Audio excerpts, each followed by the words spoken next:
Welcome to Booked, the bookstore education podcast brought to you by the American Booksellers Association.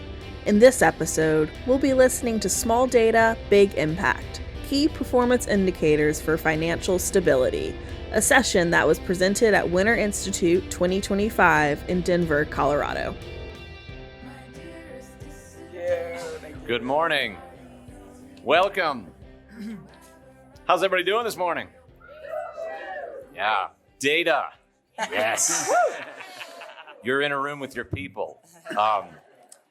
We're beginning right on the dot, so if you're still coming in, there's lots of seats up front. Want to welcome you to our session, Small Data, Big Impact, Key Performance Indicators for Financial Stability. This is our standard housekeeping slide. Just remember all these slides, all the handouts, they're in the app, they're in the program. You can take pictures of these if you want, but you already have all these slides, so if that saves you a step, they're on there. Reminder to fill out the session survey. The recordings of this will all be available afterwards. We're going to have time for questions at the end, 10, 15 minutes, where the room minder will bring the microphone, so please make sure you speak into the mic so we can have your question. Silence your phones and your devices. We're also going to thank our sponsor Ingram and our other publisher sponsors, which makes everything available for us. These are the antitrust guidelines. Remember that we are competitors, and while we're encouraged to share ideas and support during the conference, the Sherman Antitrust Act prohibits us from discussing price or pricing policies, boycotts, dividing up the market, and I've been instructed to violently interrupt any of the conversations that have any circle around any of those topics. This is the session description, which you've already read if you're here. But KPIs, key performance indicators, very simple definition of that, which is that they're specific outcome-based targets that you track over time. So everybody up here, we love data, we love reports, we love numbers, and we love talking about KPIs. A year ago, there was a great session that I attended that was also around KPIs, and this session is different in the way that it's not so much prescriptive of, you should set this target, you should set this mark, we want you to do this. This is going to sort of revolve more around case studies that each of us use in our stores. And the takeaway is that, to get you thinking about unique ones that you can do in your stores. So there will be some tips on getting started and a little bit of that, but mostly want you to sit back and listen to kind of what these experts do and think about how you could, create that in your own store. So here's the agenda for today. We're going to go through some introductions. We have a pep talk on KPIs. We're going to talk about how you can make strategic decisions with KPIs, tailor them to make smaller changes. Just like 10 minutes ago, I was just making small talk with Danielle, and I just learned about a consignment report, and I just want to use that. So you're spoiling my favorite KPI. Sorry. Okay. We'll get to that. I just got excited. Sorry. Thank you so much. And then we want to make sure there's time for questions. Like if you're in this room, we know you care a lot about data and numbers, and we want to make sure there's time for you to ask questions. This is us. My name is Steve Iwanski. I'm the owner and general manager of Charter Books in Newport, Rhode Island. We're 4 years old. My favorite KPI is inventory turns, which I'll talk about in a few minutes, but I'm going to ask my panelists here to introduce themselves and tell us who you are, your store, and maybe let's do it this way. If you took the BuzzFeed quiz of what kind of KPI are you, what would the results of that be? Okay. All right. Well, since you stole my one, my name's Danielle King. I am the general manager of Left Bank Books in St. Louis. We were founded in 1969, so we're old as heck, but KPIs are newer to us. If I were a KPI, it would be customer transactions per category per year. Yeah. And that actually is why I'm single. Go ahead.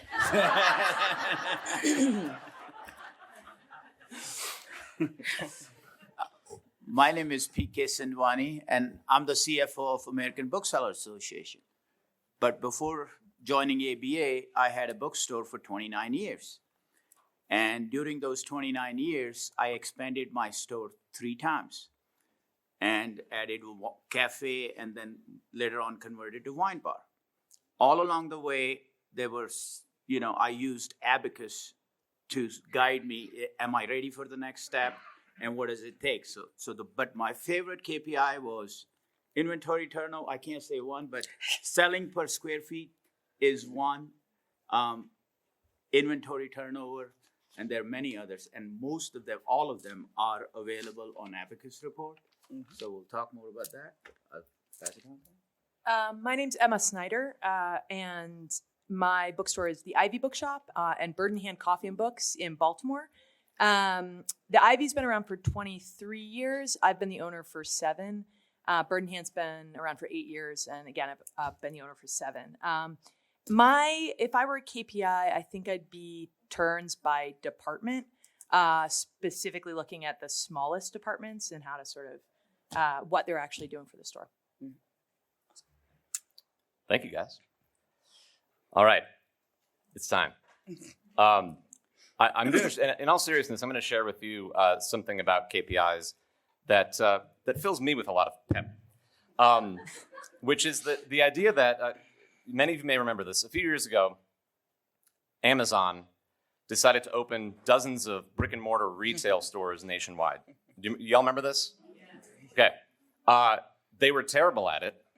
And a couple years later, they just pulled the plug on the whole thing and folded it up. And an Amazon executive actually was quoted saying, "We didn't realize how hard retail would be."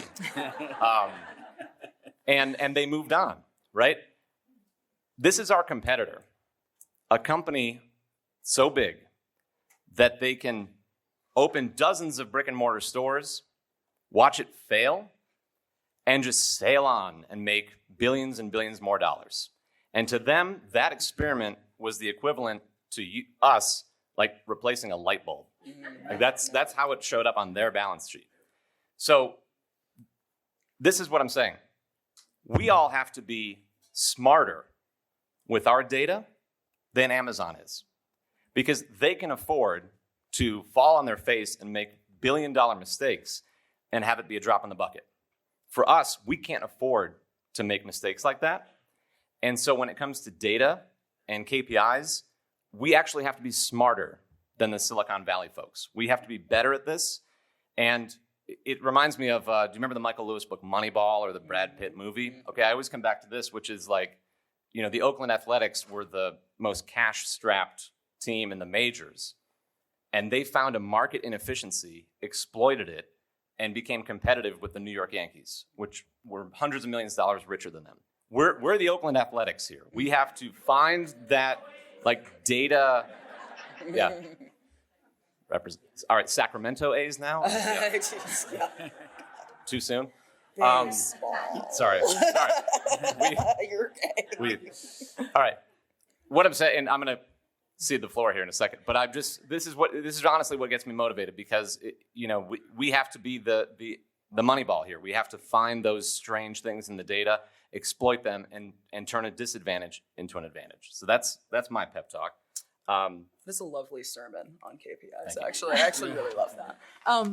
Yeah, and I'll hop off what Steve was saying first by saying if has anybody in the audience ever read Fulfillment by Alec McGillis? It's about Amazon and its effect on local communities. Total absolute recommendation. It came out I think 5 years ago. Fantastic book that's about the rise of Amazon and also what it's doing to kind of destabilize and alter the fabric of local places that it affects. One of the many fascinating things in the book was a quote from Bezos around the origin of Amazon as a bookseller online, and specifically that the reason books were selected was because of the near infinitude of options and the sort of therefore impossibility around, again, that observation that was there in what Steve was saying of how hard retail is. And I found it really heartening as well as motivating. It gives me pep to think of that. Like, we are doing the thing that he started with, because if he could do it with books, I mean, there were other reasons. They could ship well, they're non-perishable, but essentially if you could do it with books, given the vast array of things someone might come into your store and ask for, then you could sort of figure out how to distribute anything else. So we're doing this incredibly niche, really tough thing to make the numbers run. But when I really think about KPIs, and one of the sort of starting points we had wanted to have is something that I've talked about with my staff and with my managers, especially in the store, when it comes to that convergence of, we're doing this thing that I think all of us, whenever I'm at independent book selling events, I feel like I'm with my people, and I feel like I'm with other people who feel heartened by doing this complex thing in the world, but this meaningful thing in the world around books and around providing them in our communities, obviously. And sometimes the convergence point with making the numbers run and getting the finances to work out can feel like a point of tension. And how I came to think about it was like going to the doctor every year and getting my cholesterol reading, or, and having them say, like, you have this LDL reading and that HDL reading. And like, I am not living for my LDL or my HDL, but I'm concerned if one of them is too high. I'm really proud, actually, and I get delighted and filled with euphoria if I manage to bring them down.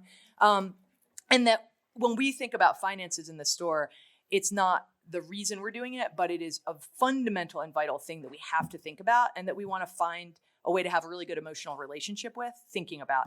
And that part of that, and I think one of the real sort of themes we're going to come back to again and again, is thinking about your store and not feeling like there are these KPIs that you need to hit or these targets that you need to hit that are sort of by fiat the ways a bookstore should run. Because part of what's embedded in what the story Steve told and the sort of the insights from fulfillment are, this is an incredibly unique thing we're doing, and the way you make it work is by leaning into that and feeling confident in your own insights about how you're going to sell books to your people in your place. This is a human scale endeavor. And in that way, how do you get the accurate cholesterol reading for your store? And so we're going to talk today about some of those, and some of them are going to be specifically about sales, and some of them are going to be about kind of customer habits or patterns. And then we're really excited to hear questions and kind of talk more generally about how that works for all of us. And on the screen now, some of the things Emma was referring to, these are the bookstore equivalents of the LDL. And gosh, I got to get my cholesterol checked. I just got it checked, actually. I was not euphoric. So when we're talking about KPIs, like, these are the kind of things, right? You all are familiar a little bit with these. You track them to certain extents. This is nothing new, but we're just setting the baseline here of kind of the things we're talking about. And obviously, there's ones that we pay more attention to than others. But these are some examples of ones that are kind of on the dashboard, the gauges that we're looking at monthly, quarterly, yearly. So the panelists and I have I'm going to ask Danielle and PK and Emma now to tell us some tips about getting started. Obviously, like I said, a lot of you here track this sort of stuff already, but if you really want to lean into it, what are some ways that stores can get started being real data heavy like this? Sure. Well, the first one's up there. Don't be scared, because you can start small. Again, our store's been around since 1969, and there were just a lot of these sort of ways of thinking about business, and I'm sure older stores are also familiar with this. Just this all felt very corporate, right? This all felt very, and my store was started by like radical leftists. They like weren't going to do this, but allowing a little bit of space, and again, remembering you do not have to start with everything. It's all very learnable. I would also say, kind of along that same line, the way we ask questions, and I'll get into that a little bit later, is really coming from the place that our values live. So I'm going to talk about a cool, little experimentation thing me and my new consignment buyer have been doing in the past truly week. And it's coming from her understanding of our bookstore as being a place that says and means with its whole chest literacy and justice for all. And so she's like, well, if this is what we mean, then how do we better serve the community we say we're serving? So I think those are really good ones. And I guess also just like that all data is telling a story, and you're thinking about your values because you want that data to be helping you tell an accurate story of what you're doing. So how do you know if what your data is telling you? So that's why we have the Abacus. Abacus got started, I think it's been about 20 years, and I was one of the people that they talked about, and I told, how do I know? So taking from Emma's cholesterol level, how do I know my cholesterol level is good? I have to find out what the real cholesterol should be, or where should I compare with? So Abacus is that tool that will tell you how you are compared to your peer group. So I hope everybody is doing Abacus. Just for example, sales. So if you're hitting your net square for sales target, but how's that you're translating your cost of goods sold? Are you selling enough sidelines? Is your cost of goods sold too high? Rent. Sometimes I've noticed a lot of people they can't quite get the rent to 9.6% that averages out, but their costs in other places are better. Sometimes payroll is a function of where you're located.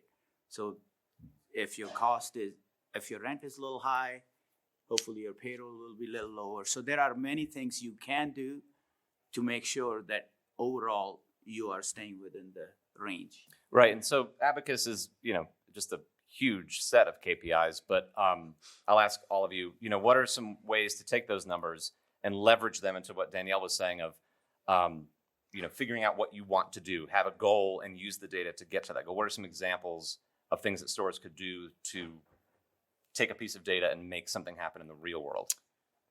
So one thing that actually kind of converges with Danielle was saying with what PK was saying it was around our approach to consignment, which just, as I imagine, I will see recognition on people's face, drove us crazy for years because the level of administrative complexity and the amount specifically of communication, the endless stream of people asking, did my book sell? And like the second the quarter ended, when will I be getting my check for like $8.63?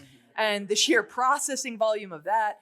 And so at some point we looked at, and this was many years ago now, it was pre-COVID, but I looked at the sort of amount we took in via, and it was very important to us, sort of to Danielle's point, that our local community has people who are producing books. Some of them aren't coming through channels that are easy for us to access. We still want to bring those in. We want to stock those books. We want to invite those people. We want to support the idea of being a writer and sort of investing in this community. But my Lord, it was just driving us crazy. And so I actually went and looked at all the numbers around sort of what we were taking in via consignment, what we were selling, and started to run the numbers on what would it cost if we just had a general standing policy of we'll just buy outright 1 or 2 copies of your book, and then we'll stock it, and we will just strip away all the administration, and then modeled out how much does it cost to do all that administration. We had seen that as just a sunk cost of operating, but in fact, obviously, we were going to save a significant amount of time, but you also have the opportunity cost of demoralizing work versus like inspiring work. And so once you start actually trying to discreetly lay all of those figures out, it became crystal clear.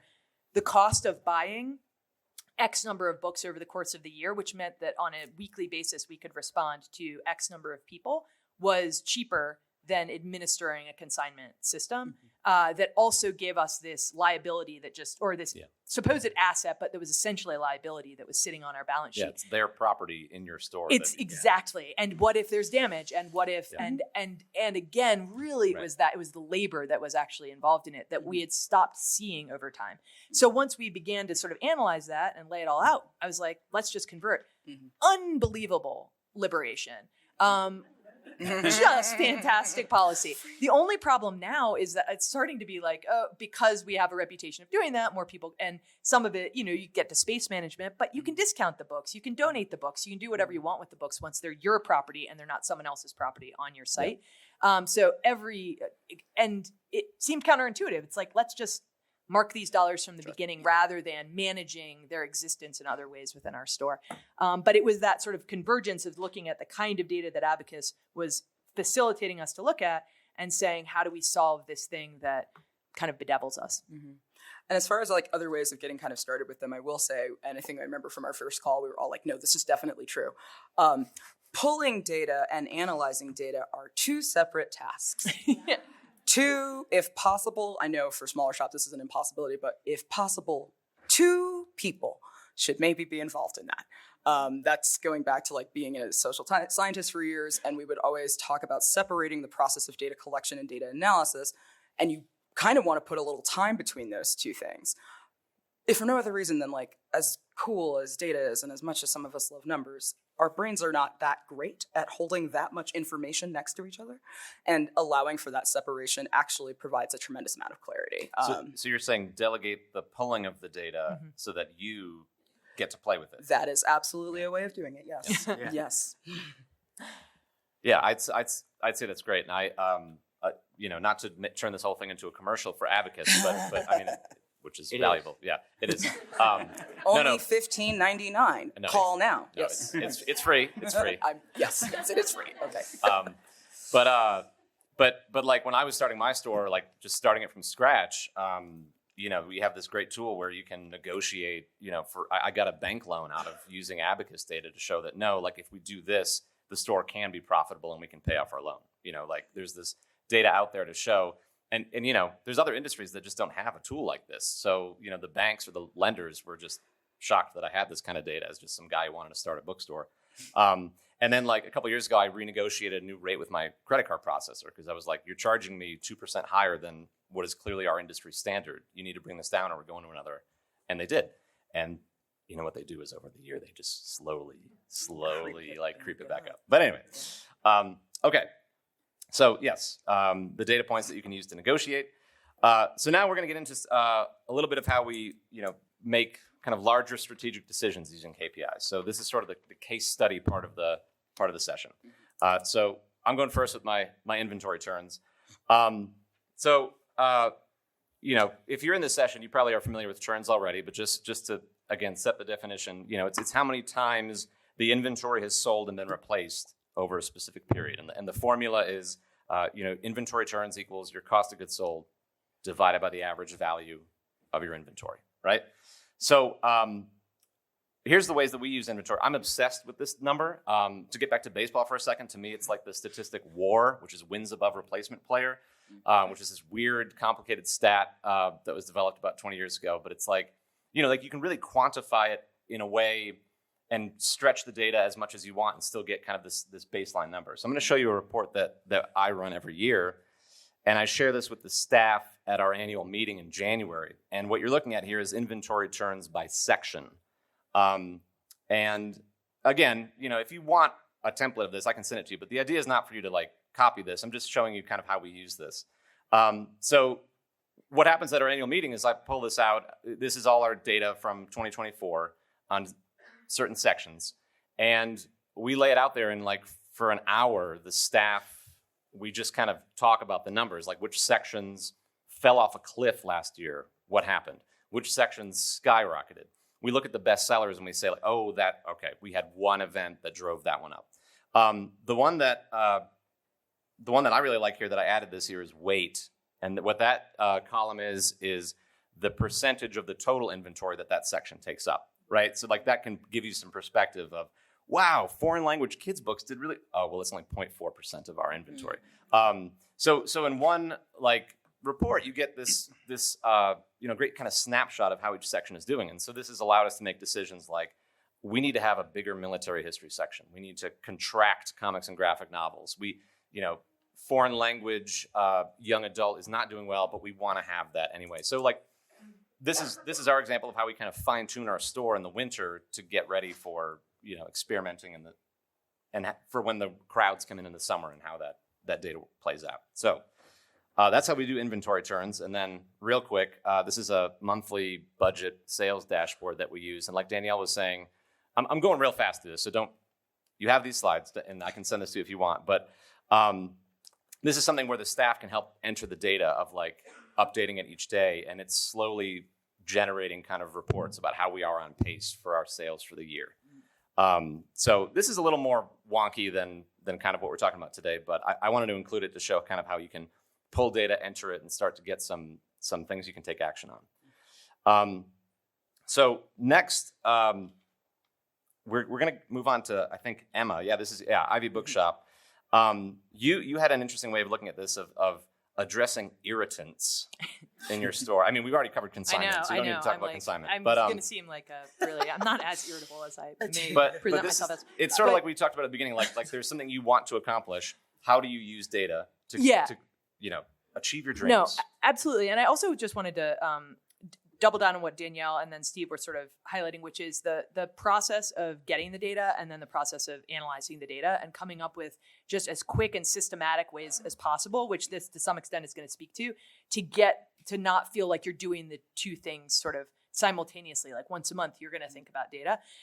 So the example that I use here that is actually my favorite KPI, but it's very niche, is that we had a circumstance. We do lots and lots of events. We did over 300 events last year between our locations, and we head out and about around town. But especially at our locations, what we found is we would staff the events, and often people felt a kind of tension about wanting the events to wrap up quickly because maybe they want to get home, but also that sense of like you're kind of waiting for the event to finish and not quite knowing what you're supposed to do in that kind of that time, amorphous time when people are lingering at the close of the event.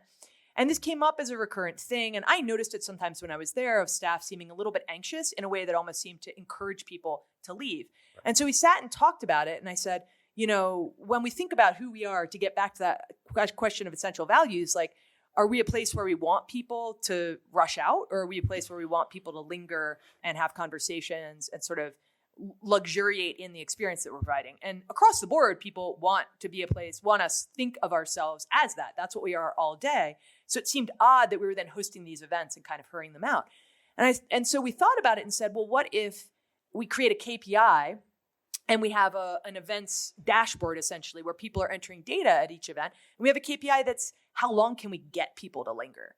And we just invert this thing that has been causing us stress, which is, is the event going to end at 8 p.m.? Is it going to end at 7:45? Will we have to wait until 8:30? And rather, it's sort of a badge of honor if you can get people to linger a little bit longer, with the presumption also then that you're going to be improving the sort of atmosphere and quality, and potentially you're going to improve the sell-through. And so I am having a little trouble seeing. So we have a data, we have a Google form that our event staff for each event fill out. They have an actual physical form, so they don't have to be online at the event, that just mimics the information. And then someone the next day or once a week, we have an events coordinator, goes in, batch enters all of the data into a Google form really easily. And among the questions that we ask, and then it populates into a spreadsheet. And among the questions we ask are, how long did people linger after the event? And then we also ask, how many books did we sell at the event? Like, what was our sell-through? And how many people attended the event? And what we were setting ourselves up to do is be able to sort of see, are we then seeing any improvements in attendance? Are we seeing any improvements in sell-through? If what we're doing is creating an atmosphere that feels social at the close of the event, rather than feeling like mechanistic around the event. And I'd say in terms of that sort of making the addressing irritants or making small changes, I think the main thing it did is, again, liberated staff to feel like, oh, I get to have fun here, and I get to encourage other people to have fun, and that the essential, and I'm going to be paid to make it sort of as good an experience as possible, but that we could also track and see the differential in minutes was like 20. And that 20 minutes wasn't of material importance to anyone, but it was sort of a psychological barrier sometimes for us to necessarily hosting the kinds of events we wanted. But then beyond that, we now are set up to be able to look in a month over month or year over year habit of like, are we getting better attendance at the events? Are we selling more books at the events, in a way that sort of builds towards that? And so getting at that core kind of anxiety, I think, was really helpful for us. And then also being able to think more holistically about how we were structuring things. And it's notable, if you're looking at the spreadsheet, that everybody had 2 drinks each at the virus research event. Bottoms up. Yeah. No, it's like that sometimes. It's like that. Oh, yeah. I'm sorry. I didn't get to this one too. Yeah. So that's a lot of data on events that you can make decisions about. That's really cool. Well, this actually is... Oh, go ahead. No, go ahead. Okay. This is actually touching another thing that is like a little bit of like social scientist, I guess hangover at this point. But this is a remarkable spreadsheet if for no other reason than, yes, there are hard numbers. And I think a lot of people, when you think of KPIs, you're like, I would like to be able to measure percentage over time. There is also really useful qualitative data in this. And I think that it is easy when you're like, well, I'm looking to see what this outcome is, to imagine that the best way to get there is some sort of numerical consideration. And sometimes that's simply not true. And I think that's got to be okay. I'll talk more about that actually in a little bit, but yeah. Now, just quick question for you. I used to notice if you put location of the event within the store, if you put it near certain section, people that didn't come for the event didn't want to shop there. So somehow to communicate, it's okay to go there. Absolutely. And that's like our events. We have a big outdoor space, a covered patio. And so we actually host our events not with on the floor shop. And one of the challenges we run into is like, oh, well, we would be selling things because people would be browsing in the store. So what that did, but we didn't know it when we were setting that KPI, is it had us people thinking, well, now I'll encourage people to go in part because that means they'll linger longer. And we were trying to achieve this new outcome. So we're redirecting people into the shop. Somebody's going up to keep it open for them. We're bringing books out that we think would be interesting to browse alongside the topic. And it just got people thinking in more creative and broader ways. But I really liked what Danielle highlighted as well, which is being able to integrate some qualitative data into the quantitative. So that you're still allowing people to say, this was my favorite moment, or this is a really wonderful thing that happened, or here's my perspective on it. And going off of that, Emma, you had a problem selling kids' biographies. Join the club. But you, rather than just kind of wring your hands about it, did the same thing, like with the events thing. How did you find a way to invert kids' biographies? Well, it was a bookseller of ours, and Amani, the Ivy's manager, the wonderful Amani, is sitting in the back and nodding. And a bookseller of ours, just like it sort of made us all sad. I don't know about the rest of you. I loved reading biographies when I was a kid. Winston Churchill's biography was my favorite book in 5th grade, which, again, We are booksellers. we're booksellers. True. So a relatively new bookseller of ours had found this large set of biographies that were languishing in overstock, and the sort of smattering upstairs, and said, can I make a big display out of this at the back? And it didn't take up a ton of room, but it was like we just, again, we're being more attuned rather than saying, and part of that was an orientation towards saying, well, we want to kind of trim down some of our return habit, and we want to try and go harder in being creative about how we display things in order to sell what we do have on site. We definitely sit with an inventory that is way too high. And honestly, being on this panel has helped me rethink, and that is our target for this spring, is just paring it down. But it was just that sense of, well, what if we move it? What if we really pay attention to this? And what if we celebrate the fact that it makes us all sad we don't sell these books? So there must be somebody else who wants to buy them. And what we found is that suddenly people were just picking up those like little super cheap, and parents were picking up like an extra copy of, Barack Obama's biography or Thomas Edison's biography, along with other books for their kids. And suddenly kids' biographies shot up and became one of the sort of most reliable sellers that we had. And again, it has that combination of, we're seeing the quantitative upside, but we also have this qualitative upside that we get to go back, reorder, but feel really inspired when some kid walks up with, Jane Goodall's biography. Yep. And it's like, yes, we want you to be introduced to this human. Mm-hmm. So. Yeah, I really enjoyed learning this from my panelists here. There's all these things that we kind of, at our store about, and turning that into well, let's set this goal and invert this and make it happen for us. So data is huge with that. So exactly. If there's something you want to measure, put the elements together to make that thing measurable. So I'm going to hand it to Danielle now, and Danielle, you're going to talk about lighting in the used books section. I am. I apologize to anybody who's ever been on a panel with me. I talk about the used section every time, but it's my first full-time job as a bookseller, and I learned a lot doing it. So our downstairs used to be an art gallery years and years ago, I think before I was born, so it doesn't count. And we had arranged things, the lighting had been arranged in a way that was very particular to the shelving.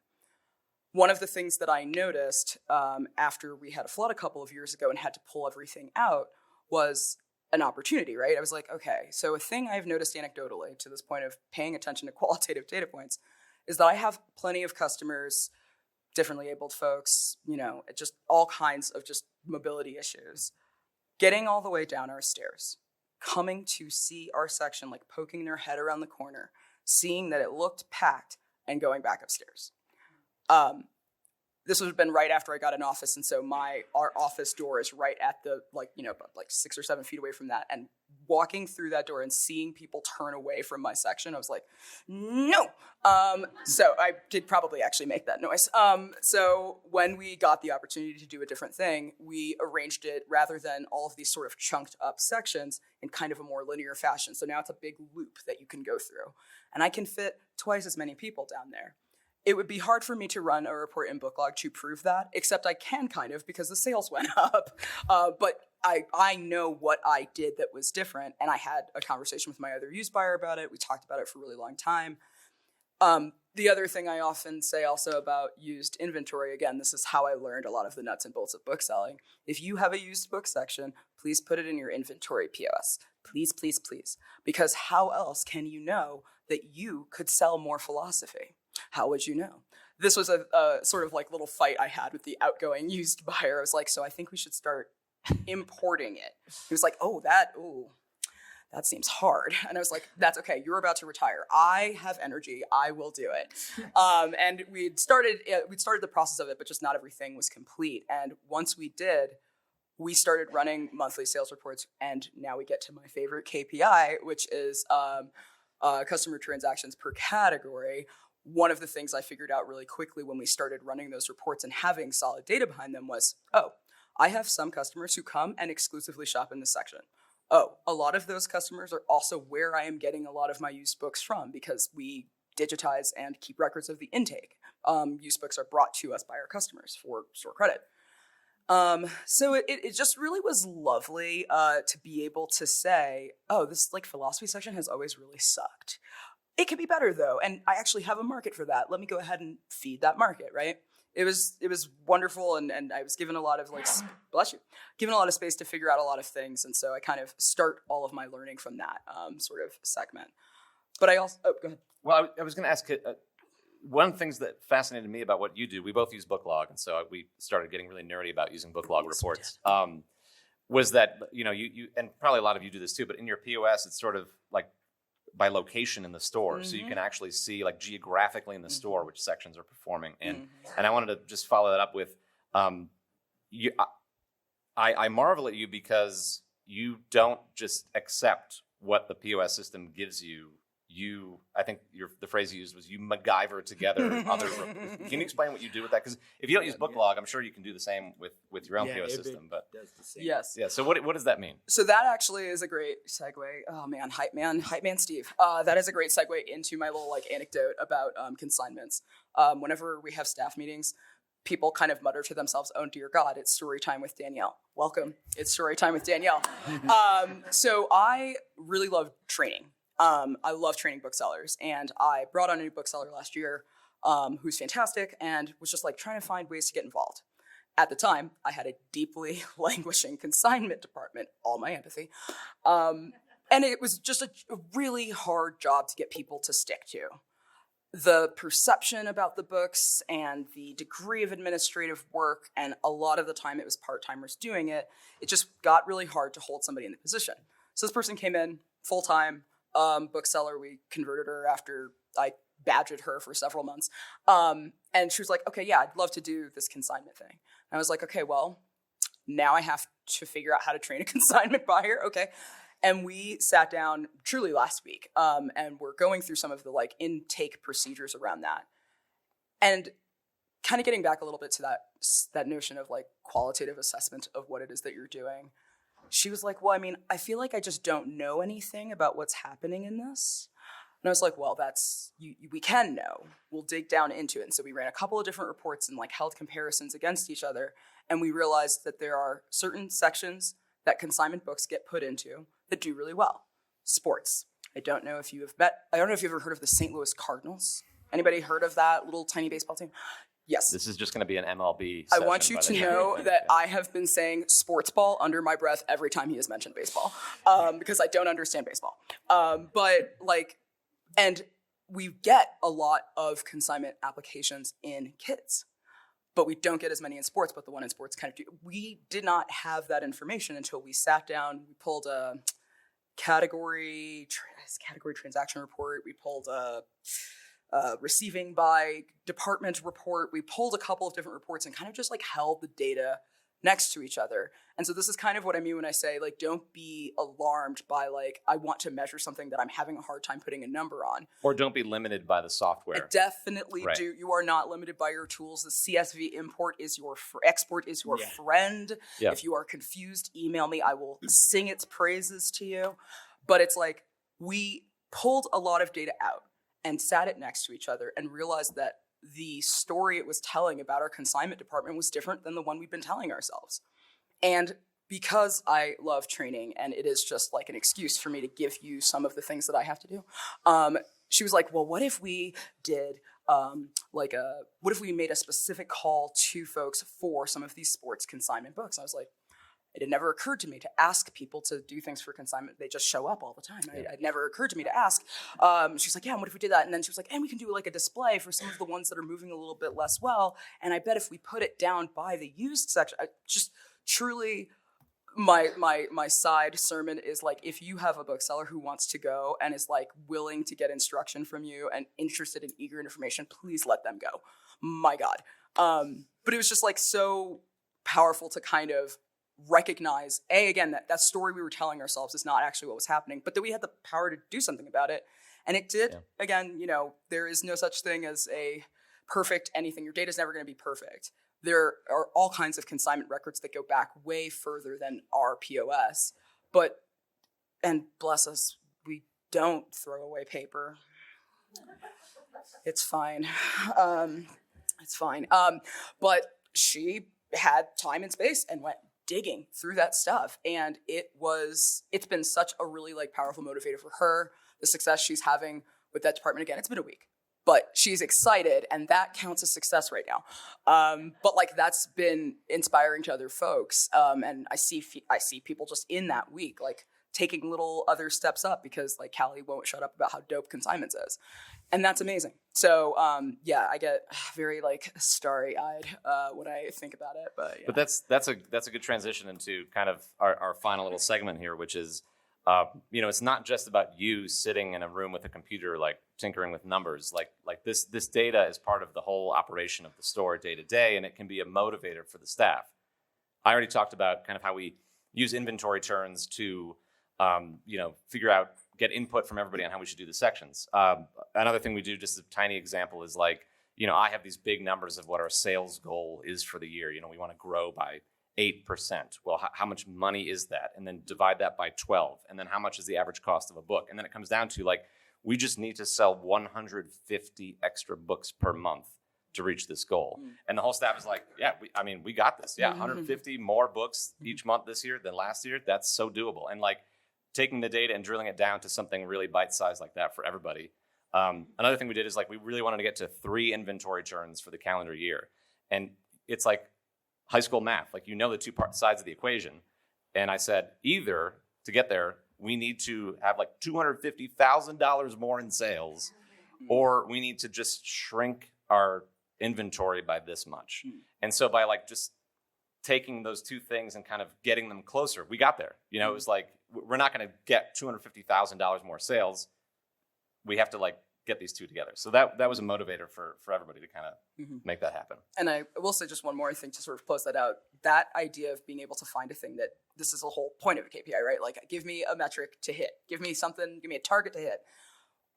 The importance of curiosity really can't be understated here. Yeah. I had never looked at anything other than like raw total department sales for consignments, because why would I need to know anything else? I'm not the consignment buyer.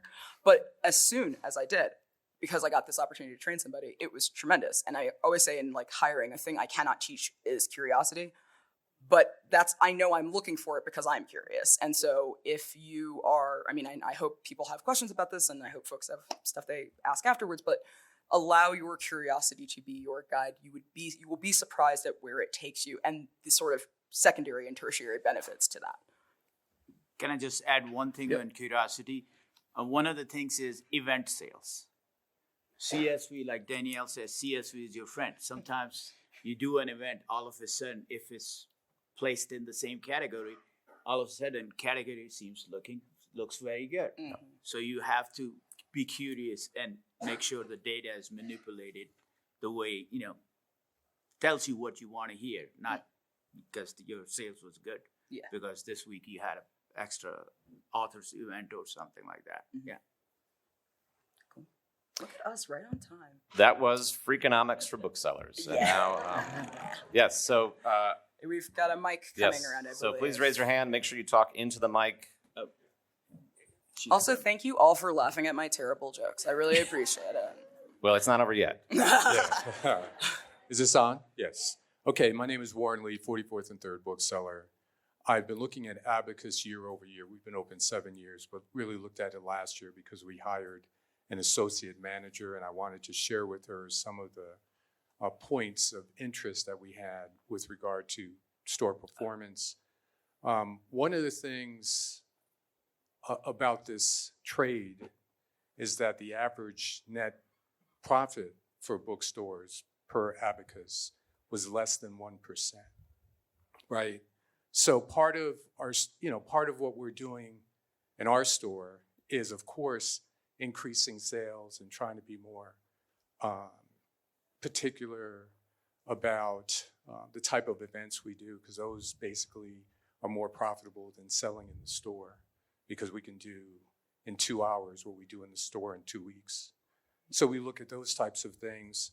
But reading from a more seasoned bookstore owner, reading some of these statistics, I think Abacus does that in executive summary, but based on the panel and your experiences, each of you mentioned the matrix that was most important, selling per square foot, turn by department, and customer transaction by category.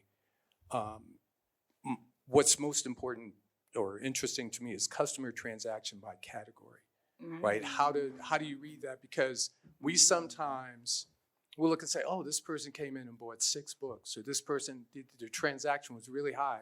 What is it about that? Because we want more of that, because that makes it a very productive experience and for us and also for the client. So upon getting this information, my question is, in reading it, how do you interpret it in a way that adds to the success of your store? Well, I'm going to cheat a little bit because we are a deeply community store and we're deeply embedded in the history of our neighborhood and stuff like that. So a lot of that for me is knowing who to point towards you when you walk in the door to a certain extent. My floor manager and my assistant managers, like, they do the same. Some of it is also, again, that's kind of where we got to we should be taking in more philosophy of it. I would see that, like, a given customer is almost always buying a particular type of book, right? But that sales for that section are really low, but this percentage of this person's sales are really high. And if you run, it is like 2 or 3 reports cobbled together to give me this, but if you run it and see, oh my gosh, so I don't know if we can go back to the turn one, because I did not make a spreadsheet of this. The turn spreadsheet? Yeah. Okay, so you see how it's sorted by turns? We sorted it by percentage in each category, right? And we were seeing these massive percentages for these sections that weren't really like doing well, or that we didn't take a lot of books in. And like I said, I'm cheating a little bit because when those folks come in, I do know some of them. I can just like talk to them. But I can also direct them to things, and I can also ask them, so do you have other friends who read Zizek? Because I was thinking about getting some more, and it's been really transformative, but I think it also helps me make better booksellers, and my booksellers give me the kinds of questions that inform how I, like, what I'm trying to look at. So I thought it was like a very charming statistic, but it turns out it was actually really helpful for me as a manager, because of the empowerment it kind of gave my staff to be great booksellers for the customers walking in the door.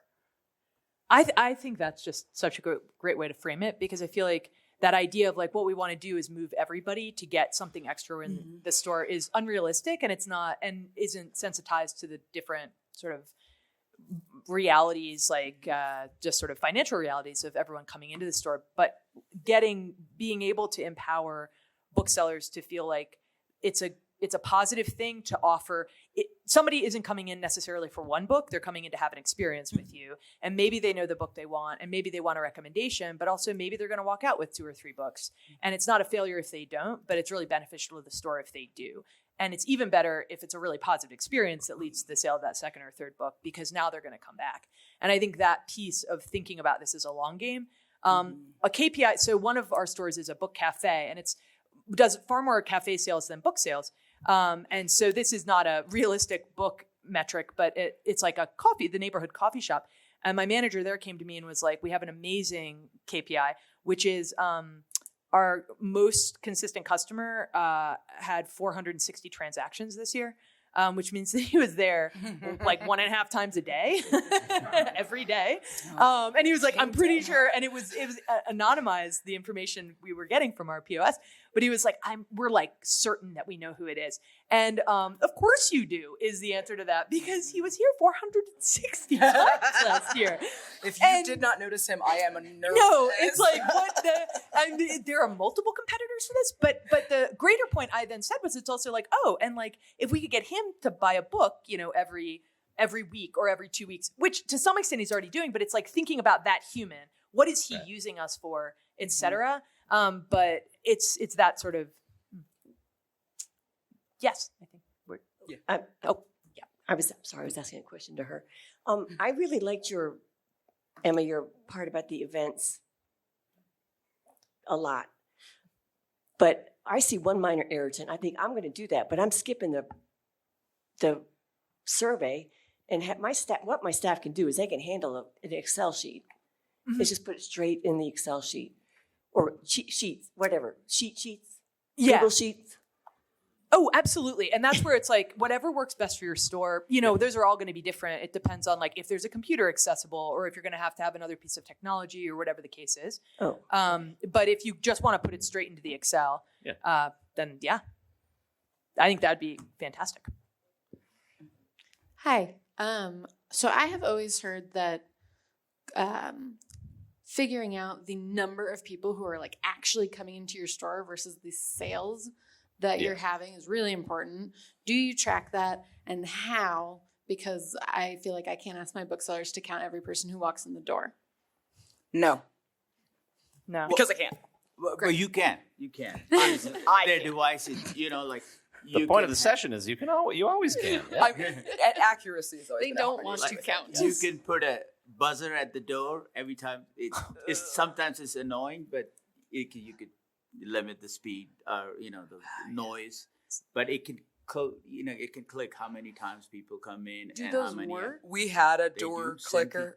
The problem we have is that in the summer, our door blows open 13, 14 times a day. Those are the haunted. ghosts coming in. Yes, not buying a single book. I know. They have no money. So that's why I say no. It's just because of the particularities of my space make that really hard. The closest we ever had was in COVID. We had a clicker, but we also had a person whose job it was to stand at the door. God, poor Anthony. To make sure people were wearing a mask every single time, and he was clicking. But even that number got kind of wonky. So what I should say is no for me.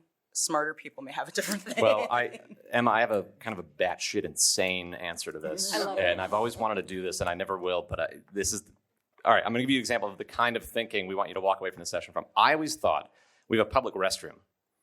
What if for like 5 years I tracked toilet paper usage? Oh my God. Because then, right, like you have to build some variables in there of like, what percent of cut, but then like. If you were tracking how much toilet paper was used, you could kind of like chart it into a graph of like foot traffic into your right? This is my inner social scientist being like, yes, you can track this thing, the degree of accuracy of your data, and if I can get a very accurate number, I will shoot for that. And if I'll have any employees left after I go into the bathroom at the end of every day with a ruler. Also, yes, do you not have children who visit your store? Oh my God. But no, that's a very fair question, and it would be if anybody ever figures out how to do that without like an AI face matching thing, or let laser. Me know. I'd be so curious. Yeah. Sorry. We get some of them. Hi, I've got my name's Jonah from Words Bookstore. I've got a basic question for you. My biggest enemy or challenge with KPIs are outliers. I mean, PK made some reference to it, and I could start giving dozens of examples. We think we're doing well in this section, but it's really because bestseller book A. We think we're doing well in this other section, but it's really because we had an event. We think we're doing well in this other section, but it's really because we had a big buyer who bought tons of copies. How do you recommend dealing with outliers and still having reliable data? Do you remember that thing when we were like, separate the analysis from the collection? That's my big way. Having a couple of different sets of eyes on it helps a ton. I would say if you can create a really simple, quick, automatic system for disaggregating. And one of the ways that actually we're doing, which sort of, it's like a 6 of one, half dozen of the other, but I'm at least interested in it, is we've been making a transition in our point of sale anyway.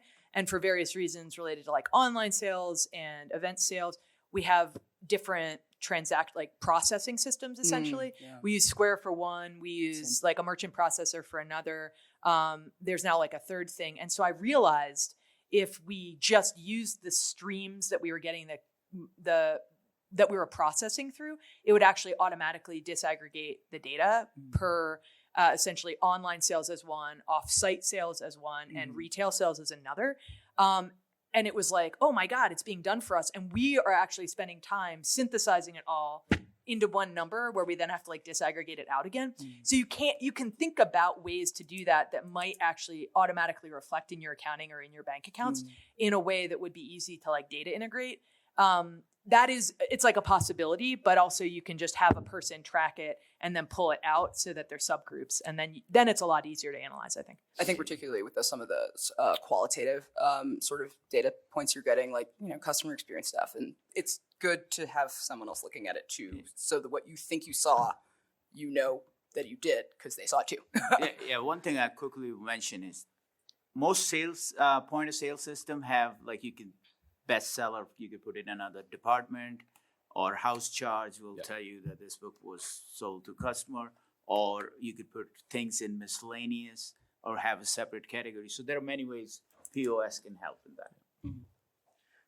Hi, I'm Ada from Main Street Books in North Carolina, and I am wondering if you have suggestions about communicating with staff around a lot of these things. Meetings, messages. Yeah, I'll just repeat. Yeah, like we have like a big all-day annual meeting where I'm such a nerd that I actually do all my abacus reporting like myself. I find the abacus stuff and I put it all in, and then I kind of present it to the staff. Like, here's what we did. And the expectation is we're going to dig through the numbers. And we want like feedback, like what can we change? What should we do in this section and stuff? So we have built-in scheduled meetings where they know we're going to go over the data, and the expectation is that it takes everybody to, solve the problems. When we have, like I said, I've got a new person running a department, and it's part of the training. And me training her means that for the 5 or 6 hours a week she's got scheduled for consignment, that's what we're doing. But then she's going back to the desk and talking with my other booksellers and being like, I actually did do a cool thing. And I did hear it. It's real. They talk about work at work. It's true. They really do. So, yeah. One of the other things I'd say is the process of having someone collect the data and then someone else analyze it, and and that third process is talking about it. Because if people are collecting the data, they're going to be more invested in the KPIs, even if they're not doing the analysis, but they're going to be more receptive then because it like connects the two things. And so I think that's a good way is for different people to be tracking certain KPIs, gets kind of an automatic, authentic buy-in, and then not expecting everybody to be part of the analytical process, but then everybody be recipients of the information we get from it. You've now integrated KPIs into your training procedures, and you're developing booksellers that way. I think that's great. We have time for about 2 more quick questions. That was loud. Hello. Hello. Good. I have a question about if you have any advice for KPIs for new bookstores. We're 4 months old. I'm collecting a lot of data, and I'm desperate to analyze it, and it's too soon. Like, it feels too early for me, but I'm kind of wondering what timeframes you guys give yourselves and just what KPIs you think new bookstores might want to pay attention to. Yeah, well, I mean, abacus, again, right? I mean, that's, you can compare yourself against the abacus data and sort it that way if you have access to it. And then really monthly data that's how we started, is like carve it up by month and then, start to track it that way, right? Yeah. I think probably So my question is really like, what would a priority list be? Because it sounds like you guys have a lot of staff. I have me and 3 part-timers that I wouldn't even trust near an Excel document. So, and I know we have a lot of new bookstores that have few employees. Where would we jump in first? I would guess probably in a lot of your sort of sales stuff first, but I think you were going to say something more specific than that. Oh, yeah. I was going to say, I mean, getting to know your POS system really well. I refer to the fact that we're changing our POS. I bought a bookstore that was operational and inherited one. And one thing I've learned is I just sort of accepted it. I'm sure it has many strengths, et cetera, but like I wasn't as comfortable with it and found one that I feel more comfortable with and feel like I know better and can manipulate better. So there's just a lot of data that's embedded there that you're already collecting. So I think at the start, just figuring out how to use that effectively and making sure that everybody feels like it's not like some omniscient force that is telling you something. It's a tool that you're using to learn things about your store, which is a different way of thinking about it than necessarily happens. And then I think you sort of setting up what Steve was saying before, like using Abacus, saying like, oh, these are really important facts about running a bookstore, but also realistically, like, again, having a values conversation. Like, what do we want to work on? What's most important to us? What does success look like for us? And then just how do we break that down into discrete things that we can track pretty easily? Because those three folks might not be super comfortable with an Excel. They can learn to be comfortable with an Excel is one thing, but also they can certainly observe things and track data somehow. And if you set up, again, a systematic way where someone, again, on a piece of paper is writing things down and someone else is transferring it and then someone else is analyzing it, it sounds like more time. Setting up the system is the time-consuming thing. And then you can actually iterate that pretty efficiently, I think. And I will say, sort of in support of a mostly one-person shop, if what you could definitely do, if you can't have another person looking at it, give yourself a little bit of time between that collection phase, that analysis phase, and then the act of trying to like communicate what these things actually mean to staff might also offer a lot of clarity as you go. And I want to thank everyone for coming, and I want to thank especially my co-panelists, these wonderful experts that I'm honored to share the stage with. Thank you. As I said, our contact info is up here. We love talking about this stuff. We could go on all day, so please email us or come up to us afterwards or buttonhole us later, and we'd love to talk to you. Thank you. Thanks, everyone. Thank you for listening to Booked, the bookstore education podcast brought to you by the American Booksellers Association. Don't forget to subscribe to the show on your favorite podcast app. Additional educational resources can always be found on the ABA site at www.bookweb.org. Happy reading!